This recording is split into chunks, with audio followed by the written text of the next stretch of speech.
Hey, what's going on? This is Travis with Property Clinic. I got my buddy here, Abdul, aka Alex, the man. So this channel is basically dedicated to folks that are in their jobs, trying to transition full time to real estate, or at least make a little extra money in real estate. And we're both. This is Abdul. We're both full time for last few years, and so that's kind of this. Today's topic is going to be basically like our successes and failures, kind of the mindset you got to be in, and just easy ways to get your foot in the door, possibly according to us, and then kind of what we think maybe our goals would be for the future. And everyone should have goals. So I am Travis. I have a company called Property Clinic, real estate transformations, and I have been a realtor since 2004, not necessarily full time, but I have also been a rehabber and a wholesaler. I've been wholesaler for the last 3-4 years full time, and I just started rehabbing last year. So I've done a handful of rehabs, and so I'm not super experienced, but I've been there. I've climbed the ladder, and I basically am still on the bottom of the ladder, trying to climb on up. So I can only give you as much knowledge as I've acquired myself, but I'd say I have quite a bit of knowledge to help you out. So let's move forward there, Abdul, or Okay. AKA Alex. Okay. Yeah. So, yeah, just pretty much what Travis was talking about, like how, where you start. So, yeah, I'm Alex. I used to be a drilling engineer for like 6 years, did the whole bachelor's, master's, 2 minors, oil and gas industry, got out of Like it. seven degrees. Yeah, it doesn't. You can have a billion degrees, man. It doesn't make a difference, dude. At the end of the day, it's the work that you put into anything. So I did that for a bit. I quit because I didn't like the schedule. I didn't like it. So I went in real estate. I've been in real estate for about 3 years. Been wholesaling. It started out wholesaling mainly. I work with a company that also does, the teaching. They teach and they wholesale as well. Most big That's companies. where we started. We started there Yeah, together. that's how we met. If y'all are wondering how we met about 3 years ago. So we were wholesaling, and then everybody branched off on their own. And I started doing some flips. He started helping me out with his realtor, connections, things like that. So he helped sell some houses, which is really, really good. One of them actually raised the comps in that area, which was good as well. That's Jutland. Yeah, Jutland. And so far, some good. Just wholesaling right now, it's a little bit slow. I mean, we'll probably get into all that pretty soon. But yeah, just continuing wholesaling. It doesn't end. The same processes, are still the same at the same time. I think just one other side note is that we're very relatable to a lot of people that are probably watching this, because some of the stuff that we say is going to be some of the stuff that other people say, but the way we say it would come off a little bit better. So Yeah, this channel is basically from the ground up. So basically, we're on the ground floor a couple of years ago, and like you said, we started with a company, fairly good company, good guys slash mentors that were also in real estate education, and those guys are still in business today, and they do very well. And we were fortunate enough not to have to directly pay for training. We actually did kind of on the job training where I gave 50% of my commissions to my partner slash mentor guy, and kind of saying you gave percentages of your take as well. So we were trained kind of on the job, which is not a lot of folks would be fortunate enough to do that. We were very fortunate to meet those guys, and we're able to train with them and learn what we know. So from there, we've sprung forward. Kind of like I said, everybody branched out on their own and have been. Most are very successful. Most have completely got out of the business, and they have jobs and do their own thing now. Because like I said, real estate, high turnover, it's pretty tough. yeah, So I was gonna add on to it just for the viewers, just so they know like our credibility and the things that we've done. Let's just say, I mean, rough number, I've done about deals that actually closed, because you can have so many under contract. I've probably closed about 10 to 15 deals in the past like 3 years here and there, and that's not including flips. Just so y'all know, just so how much we made, like kind of a rough estimate. And, looking around 5 to 10K wholesale deal. I mean, depending on if you're splitting it, you split that, but that's just so y'all know kind of where our experience, the type of deals that we've made. So I would say about 10 to 15 actually closed. Well, I'll add to that. Get a lot under contract. I'll add to that as well. So when we first started, it was in 2016, and Harvey hit, which blew us kind of both up. And I was fortunate enough, the last 4 years, I've done at least 30 deals, closed deals, the last 4 years in a row. So I what you would call a six-figure wholesaler since the day I started. So I'm very fortunate to be able to say that. Not many people can. So that's kind of where my credibility has come in. And that's not definitely anything I've done on my own. It's definitely been, I attribute to the first guys that we met to show me how to do that. Mm-hmm. I've acquired buyers through them, and fortunately, I was able to close that many deals just from hustling on the street. Basically putting out, signs and putting out all kind of postcards and voicemails and all kind of stuff, anything and everything that I could do to get those leads coming in the house. And I was fortunate enough, with being blessed enough. I pray a lot, so I know God has a lot to do with my success. I'm definitely not taking 100% of that at all. So, that's where I come from. So I've done quite a few deals, Mm-hmm. and so we're here to help, and we're here to point you in the right direction. Because if I can do it, you can do it. Yeah. Right. One other thing, yeah, like in that 3 years, I've actually for the past year and a half, I just stick to fix and flips, and now I'm just getting back into wholesaling a few months ago. Yeah. I figured, doing the fix and flip route, you're doing two things: you're either making money or you're learning. Yeah. Yeah. Also, Exactly. go back to the wholesaling. Just start wholesaling. Keep it basic. Keep the money going because, yeah, I think flips. It's a whole nother episode. Whole That's nother a episode, brother. that's a whole other year talking Whole about. nother episode. So Yeah. we'll just keep this wholesaling. We'll try to keep it wholesaling for now. And depending on, I guess what people say about it, I mean, we can try to change it up. Well, we'll keep it up. We'll keep it up. Let's go to our first topic of the day. It's kind of successes and failures. What are some of Mhm. your successes that you've had? You've had numerous, I'm sure. Yeah, I mean, okay, successes when it comes to wholesaling, I think that it would be getting it obviously at the right price and in the right area, because just because you get a property under a contract doesn't mean it's going to sell, and it doesn't mean that you're going to be able to have the actual buyers that actually close on it. So knowing that. And I'll add to that. A lot of folks want contract, but you can't spend or eat contracts. So a Mhm, deal is a deal. If a deal is not a deal, and that's kind of a hard lesson that a lot of folks come into. Man, mhm, I got a deal, great, but is it 70% minus repairs, or is it like 80, 90% minus repairs? And yep. I have done that before and had to learn that lesson. Hey, guy, that's a Mhm, 90% deal there, Travis. It's not going to work. So yep. you learn. Just because you get a contract, it's exciting. I got somebody to sign up this document, but you can't Mhm, spend, eat, or buy your kids food with that document.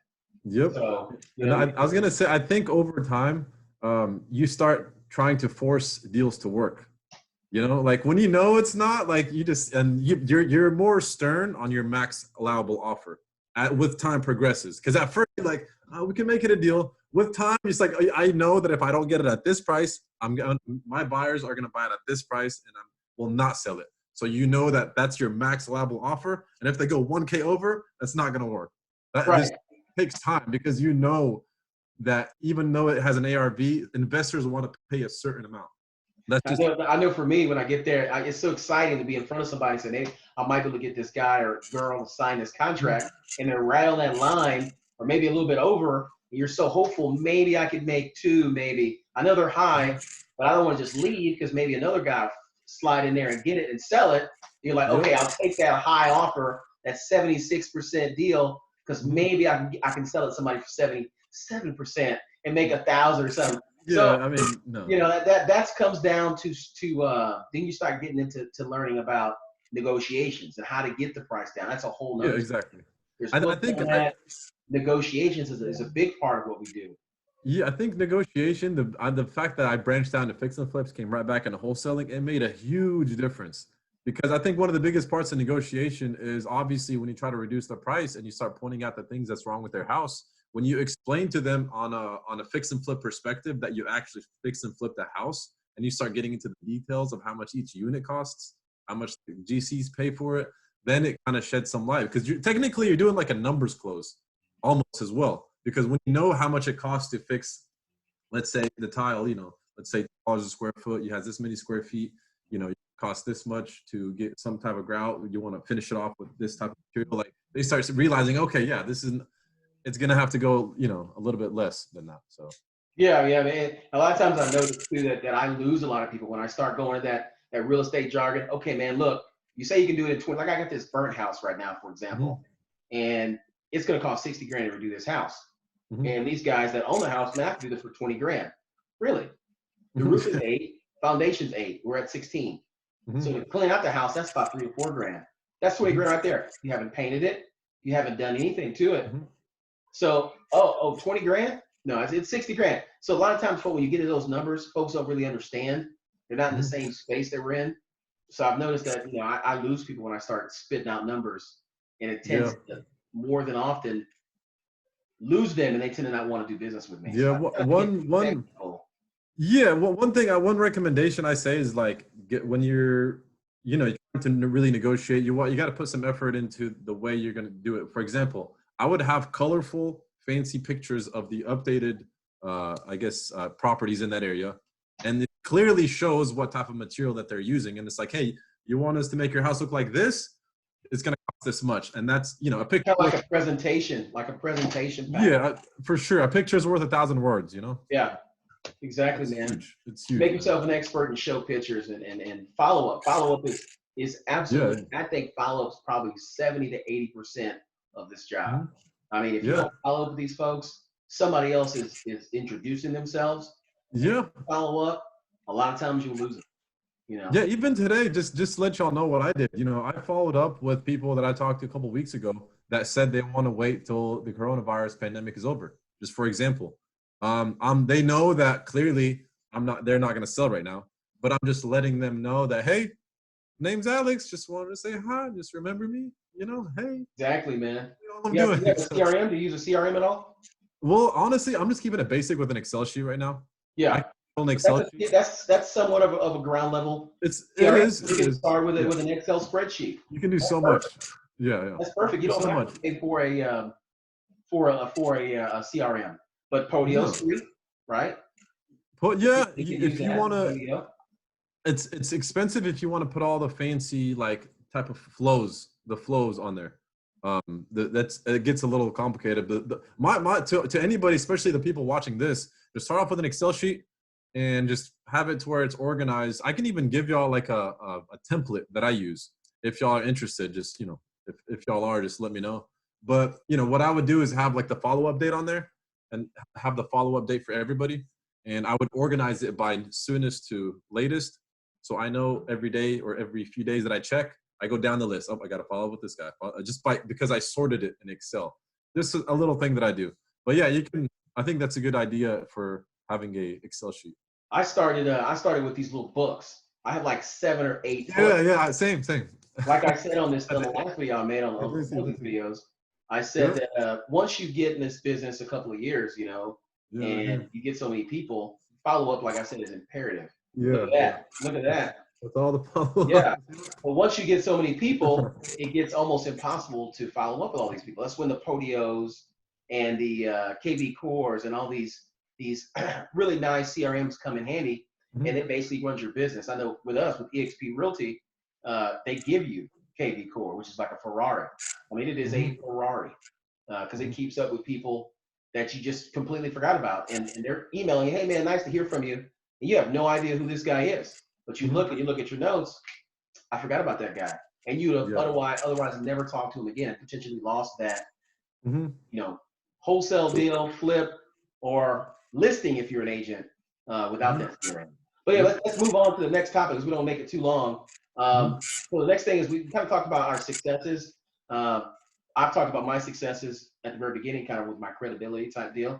So have you.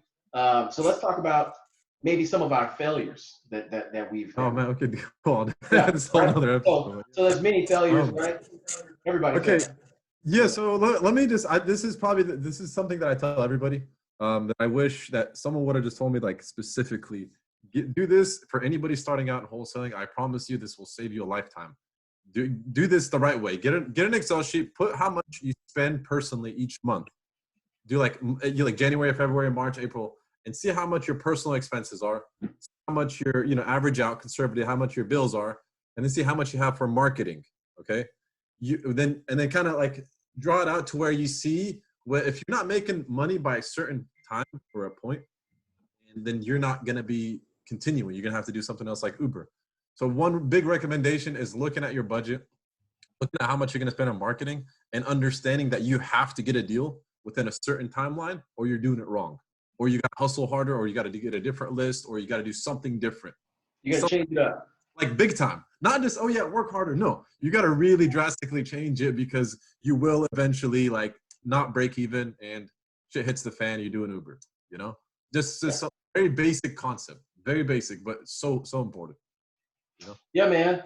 So I go over that as well. So it's very important that you use this like if you're gonna be successful in real estate from the ground up, you got a job, you're working at the cubicle. I love real estate. I want to make some money. How do I do it? That's kind of what we're aiming at. So what you need to do is treat it like a bill, right? Because real estate, whether you want to believe it or not, it is a pay or play business. You have to pay to play. Yep.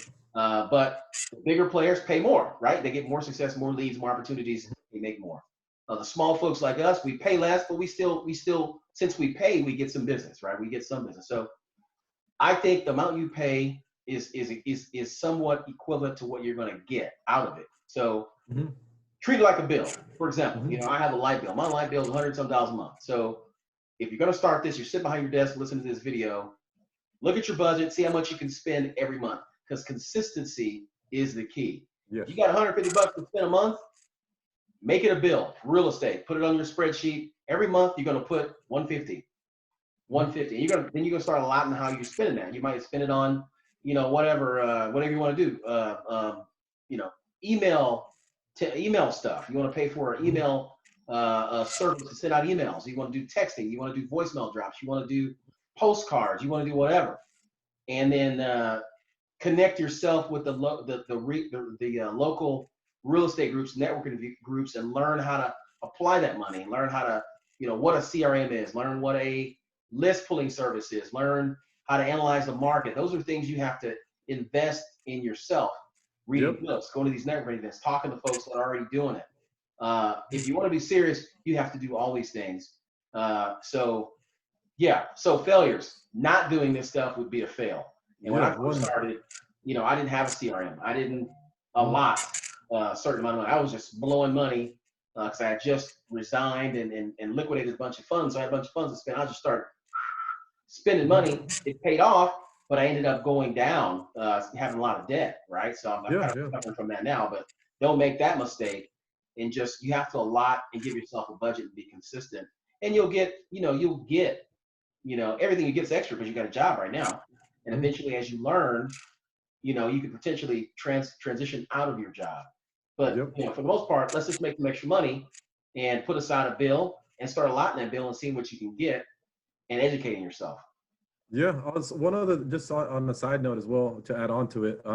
Typically, people say the nationwide average is like however much you want to make, 10% of it is going to go towards marketing. If you want to make 10,000 a month, like you can put maybe like 1,000 for marketing. So when you're putting in something like $150, you got to realize that there's a time and money concept. So you clearly have the time, but you don't have the money. So you're going to use the time to, let's say, make calls or something. You're going to, follow up with people. You're going to go out of your way to go to networking events to try to reach people because you have the time. So you got to look at the time versus factor as well. Starting out, you can do a lot of things that you don't like to do, like talking on the phone, calling people, like that's just the reality of it, because for some of us, I mean, not everybody, but I do hear that it's about 1,000 to 1,500 for like an acquisition, so I just did a calculation. My second year in real estate, my marketing budget was 29% of my income. So only took home, 70%, 71%. So I was spending like 30% on mine. I was spending like $3-4 grand every month. Yeah, I mean, then it just comes down to the tweaks and where you get the lists and how you're doing it and how you're talking. Follow up. Yeah. Oh, and another thing we did, I guess Travis and I as well, is we the people that we're working with, splitting fees, we're looking at pretty much our numbers. And I'm not sure if y'all are familiar with numbers, but those are by far the most important thing, is to understand like how many calls you're making, how many people you contacted. Of all the people that you contacted, have you made any offers to them? Have you set any appointments? And then you can really start to see where you're, messing up at. Could it be a bad list? Could it be how you're talking to them? Could it be you're not setting enough appointments? Could it be, it could be a lot of different factors. Using CallRail, that's a good tracking method as well. So every piece of every type of marketing that you use, you have a tracking number you get off of CallRail. callrail.com. I'm definitely a big fan of that. Everybody uses it. And it's basically tracking numbers. So if you put a postcard out there, you put that number on it. Every time they call that postcard, you'll see the number, their name, when they call, how many times they call, so you can track and see what aspect of your marketing is actually working, which not, so you can change and adapt as the market, as your marketing changes. Yeah. I So agree. let's go to the next one. So mindset, man. Mindset is pretty much, I think, number one. And there's all kind of books on psychology and about mindset and you know, positive thinking. You are what you think, and I think that's probably, man, that is the entire game. You know, if you don't think you'll be successful, you probably won't be. Yeah, that's a huge one. It's all mindset. Because you know, at the end of the day, like there's going to be a lot of months where you even, I hate to say months, but that's the reality. Sometimes you're not making anything, but you're still working towards it because you believe in it. If you didn't believe in it, you'd probably quit the next month. Why? Because that's just how it is. You win big in this business, and sometimes you lose big, or AKA not make money, depending on things, depending on factors. But that's just how it is, you know. Yeah, I'll share this with you, man. I'll share, Yeah. not to interrupt you, but I'll share this with you. I'm kind of, I've been, the last couple of years, I've been kind of a, you know, how do I explain, like a run for the door type mindset, which is not good, right? Mhm. I'm trying to change it. I listen to Les Brown motivational Mhm. stuff to kind of keep the Mhm. mindset, the motivation going. Because as an entrepreneur, full time, you know, we don't get paychecks. We have to kill Yeah. it to eat. You have to go out there and Yeah, it's hustle. tough. It's And if you tough, got man. 4 kids like me, sometimes it gets a little hard to stay in the mindset. But you gotta like in a marriage, right? You have to work on that love tank, just like in real estate. You got to work on your real estate love tank. Yep. You got to listen to motivational videos, you know, go to networking events, Mhm. listen to successful folks, their struggles, their successes, our struggles, our successes. And, you know, I'm quick to, if I have a bad month, I'm quick to start putting applications in for jobs. But when it Mhm. comes down to it, I'm like, do I really want a real job? I don't. I don't. Mhm. So if they actually call me back, I'm like, would I actually go to the interview? Probably not. So Yeah.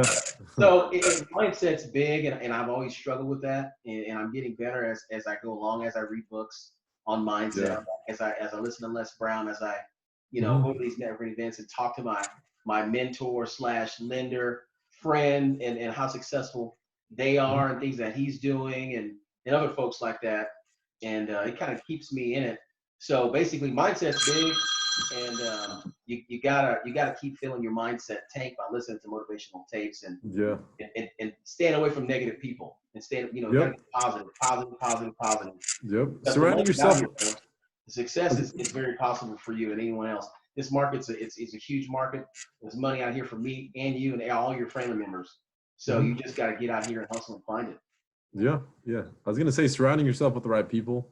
Just being consistently, like me and Travis. You know, we speak. You know, he does motivate me. Makes me realize that we're still going. You know, it's still keep pushing, keep grinding, keep going. Like it's definitely, you know, having those people by your side helps a lot. You know, Yeah, man. Travis. So trying to think what else on mindset. Um, yeah, read books on mindset. You know, there's a lot of books out there on the psychology of the mind and how your mind works, and Mhm. how, like, when you have a great idea, how your mind immediately starts talking you out of it. No, it's probably not gonna work. It's not work. It wouldn't work for you. That's Mhm. all your mind. Your mind is programmed a certain way, and you can't always believe everything your mind's telling you, right? You got to be Yep. positive. You got to realize how your mind works. And there's books on that. I'm not going to recommend any books here, but look up books on mindset and the way you think and how your brain Mhm. works and the psychology of the mind. You learn a lot about yourself, and you realize, okay, well, yeah, you know, I mean, not think about, let me not listen to this. This is wrong. I'm actually going to do this, and I'm going to take action. Right. So Yep. anyway, the next topic is kind of way to get your foot in the door. Any suggestions on kind of the ways to get your foot in the door for the person sitting behind the desk? I haven't done one deal, haven't been to one networking event, but I really have always wanted to get into real estate. What should you do? My take, the first thing I would say is you have to have the drive, the hunger to talk to, like, for example, I might not be very successful, but if somebody came out to me and like is really eager to learn and he'll pretty much do whatever he has to do to provide some sort of value, hell yeah, why not, right? We always want to help people out, so it really starts with, you know, having the I guess the drive to find somebody, even through networking events, and just show them your drive, show them how much value you can bring them. Like, for example, someone came up, he's like, hey, I can try to get, be a bird dog or something. We can split the fee. I'm like, okay, for sure, So there's a lot of ways you can partner up with someone when you split the fees. For example, finding buyers or finding referrals or whatever it may be. But I think definitely is going to networking events and just finding people, Yeah, man, I agree. Basically Hard. for me, what I would say, if you're at your job, you're sitting there at the desk, you're watching this video, man, how do I get in here? Man, I would love to make an extra 20, 30, 40 grand a year. What I would say is start with education. Get you a book on real estate, read it.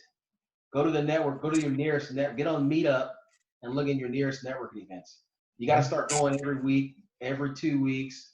The more you go, the more people you meet. I swear that I have met everyone that has helped me in real estate. I've met at a networking event, from my private lender, from my good buddies that have given me advice that are very, very successful in real estate. I've met all these people at networking events, and they all go to networking events. So very successful folks, multi-millionaires, people who own hundreds of properties, are at these networking events, sitting right next to you. And you would never otherwise meet these folks if you didn't get out there and say, how you doing? My name is Travis. I'm a wholesaler. I would like to be a wholesaler. Because what they're doing, they're looking at, so how can this guy help me? So they're going to reach out to you. They're going to say, well, look, man, let's do this. Give me a call. We'll go out to eat lunch.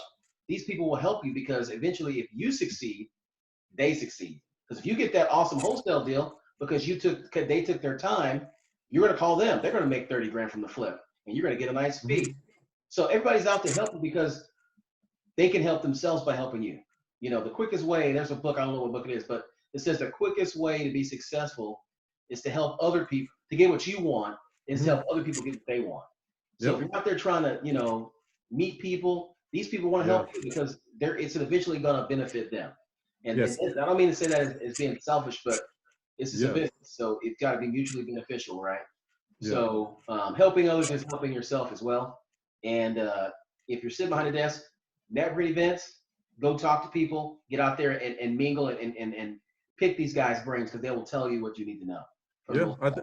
I think actionable step for sure, like you're saying, you find a networking event, and then go to a networking event, find at least 3 people that you can have lunch with, and have a lot of questions ready, and start from there. Those are very, very actionable steps that anybody can do.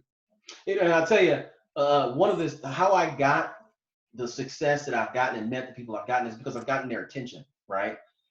People, you get stripes, just like in the military. You get stripes for things that you've done and you've earned. You got to earn your stripes. So once you start getting wholesale deals, once you start spending your own money, once you start marketing, once you start figuring out these things and start, hey, I actually got a wholesale deal under contract. That you get a little respect from that. Okay, so he actually went out there, marketed, got a deal, and he's got a deal, and it actually makes sense. Okay, cool. Boom. Who's this? What's this guy's name again? Okay, got it. Hey, I got to know. He's got another deal. Okay. Well, you start getting stripes, like people start opening their eyes. This is not just a regular guy. This guy, I bought 2 deals from this guy.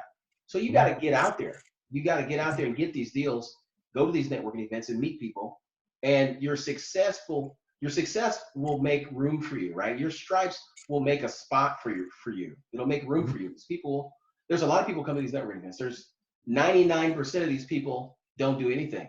But that 1%, they're looking for you because you can help them and they can help you. So be that 1%. I don't know if it's 1%, but it's low. 3% of the folks out there that are reading books, going to networking events, and actually doing the business, marketing, spending their money, spending their time, educating themselves. That is a recipe for success. Watching these videos and going back to work and not doing anything, you're not gonna make any money. Take what we're saying and do it. I believe it. One recommendation: waking up early. It helps a lot. Yeah, I struggle with that too. A lot of my mentors get up at 4:30, 5 o'clock. Wake up early. Wake up early. Before 6. 6 is too late. Oh man, when I was in basic training, I told myself I would never be up at a time that starts at 4 for the rest of my life. Now it's like, right? But hey man, I got to step my game up. I've been struggling with that. A couple months ago, I started getting up at 5:30. Oh my God, it's a struggle for me, but I got to do it. It's worth it. It's worth it. Waking up early starts with sleeping early. People think it's the other way around when you wake up early. No, it starts with sleeping early. But yeah, Yeah. Well, when you got no, 4 kids, it's hard to get to bed early. yeah, So my kids wake up, at 7 o'clock, and I got to be up before them. It's painful, man. But yeah, you got to do it if you really want to be successful, especially if at 8 to 5. If you get up really early, you can get some of this stuff done, go to work, get off, and continue it. yeah. Uh, you know, and a lot of, like I said, a lot of these folks, my mentors, they get up at 4:30. If you calculate it, if I'm getting up at 7, they're getting up at 4:30. At the end of the year, they have almost, I don't know, like a month longer. 365 times 3.5, but yeah. Yeah, they have like 30 days more of the year than I had because I slept those hours every day. So they get a lot of extra time. That's how they do so much because Yeah. they do so much more because they wake up. They're up longer. So let's just get to our last thing. So what are some of your future goals, right? Because everybody's got to have goals. Well, future goals is to have enough flips going to where I can flip two and keep one, because you got to start from somewhere. I mean, you have to start wholesaling to get your consistent income going. Once you have an income, you're able to start doing a little bit more flips. When you do a little bit more flips, then you're able to hold one of them and then just sell the other ones. So it's just, it's a cycle, or it's a process. So, the goals, honestly, my personal goals is to continue wholesaling, but do it overseas. That's my goal, Yeah. because You honestly, told me your apart goal from before. what's up? Where you told me your goal before? Where are you actually going there? Oh, so I'm trying to move to Colombia. That's the goal. So Heck yeah, man. they're cheaper too. Think about it. I'm paying $1,000 here a month. Over there, I can be paying $300-400 a month total in bills while Hey, continuing wholesaling. that's a great goal, man. That's a good Hey, goal. I'm saving money and I'm living a better life. So it's you know it's a pretty good goal. Continuing wholesaling, systemizing it, where you have callers calling, or people calling, or boots on the ground, where you split the fees a little bit more because you're not physically there. So it's possible. It just takes a system to do it. To have a system, you got to have some kind of money going. I'll tell you, man. A couple of my goals. I have a different perspective because I'm coming from a space where I have like 4 kids and a wife and a mortgage and all this stuff.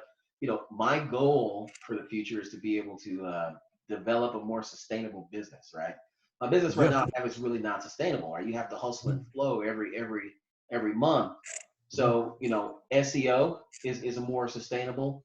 That's very expensive. Right. I haven't really developed put a lot of money towards SEO. So one of Playing my with goals the big is to dogs. start some kind of SEO thing going. I help the website get up. Another goal is to be able to. My mom, she's in an apartment, right? I want to be able to get her some kind of house. I'm not talking about buying a $1 million house, but I have a chance to get one that's 140,000. I got for 70,000. I might be able to put her in there. That's a goal. Get that, throw her in a house, go buy your mom a house, right? Not an expensive house. I'd love to do that for my mom, right? That's a goal. Everybody has to have a goal.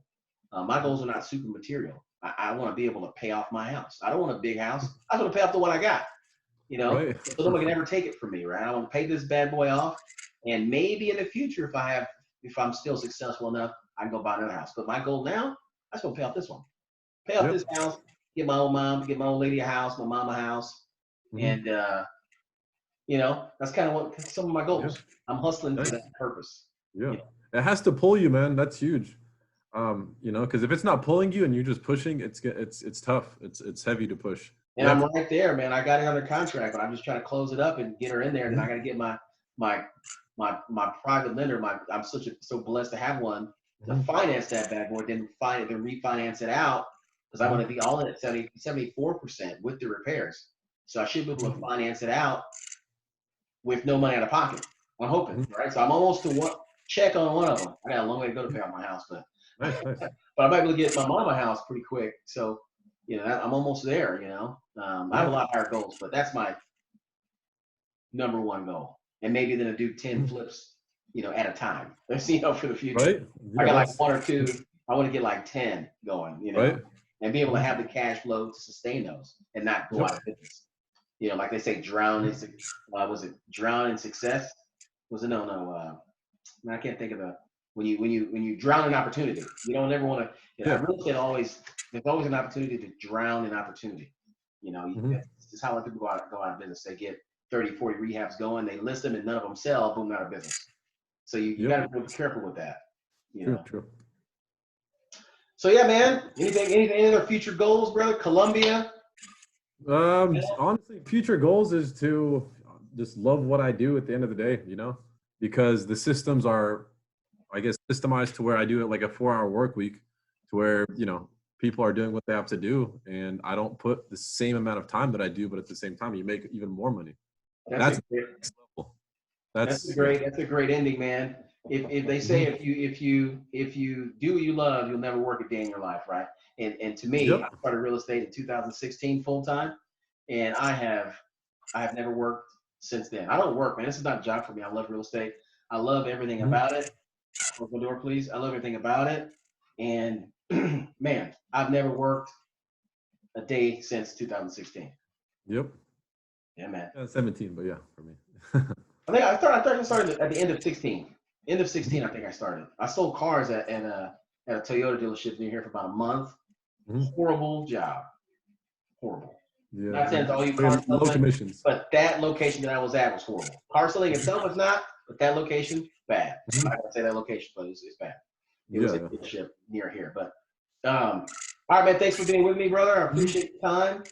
Anytime. Like I said, real estate from the ground up or property clinic. This channel is Yep. based on folks that is in the jobs trying to make a little extra money, or make Mhm. even transition later on out of the job into full-time real estate, Mhm. and do whatever you want whenever you want, like we Yeah, do. hopefully it helps as well. If you have any questions, Hada, let us know.